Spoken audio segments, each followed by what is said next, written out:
मुख्यमंत्री फडणवीसांनी सूचक विधान केल्यामुळे आता राजकीय वर्तुळात खळबळ उडाली आहे। मी कधीही मातोश्रीवर टीका केली नाही। 16 तारखेनंतर कुणासोबतही चहा पिऊ शकतो असं विधान फडणवीसांनी केलंय। तर महाराष्ट्राची बदनामी थांबवा, आम्ही मातोश्रीवर फडणवीसांचं स्वागत करू असं राऊत म्हणाले। मातोश्रीतली दारं माझ्याकरता बंद झाली होती। मी प्रयत्न केला तरी ती उघडली नाही।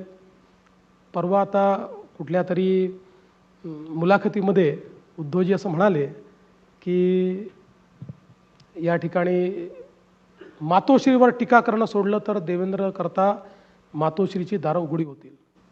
मी कधीच मातोश्रीवर टीका केली नाही। मी माझ्या टीकेचा स्तर नेहमी ठेवतो, पण मला आता त्यांना एकच सांगायचं आहे, माझ्याकरता महाराष्ट्रातल्या जनतेच्या हृदयातली दारं आता उघडलेली आहेत।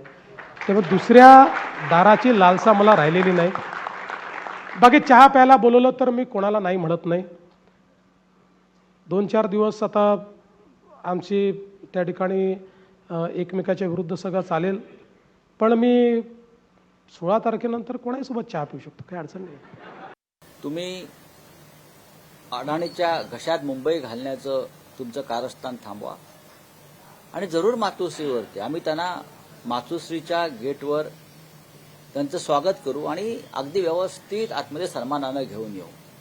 मी तर कलानगरच्या गेटवर जाईन त्यांना आणायला, पण हे थांबवा। महाराष्ट्राची बदनामी आहे। राज्याचे मुख्यमंत्री म्हणून तुम्ही या राज्याची ठाकरे कुटुंबाची बदनामी, मातोश्रीची बदनामी म्हणजे तुम्ही महाराष्ट्राची आणि मराठी माणसाची बदनामी करता, ज्या बाळासाहेबांनी हिंदुत्व आणि मराठी माणसासाठी आपलं अख्खं आयुष्य वेचलं। आणि कशासाठी?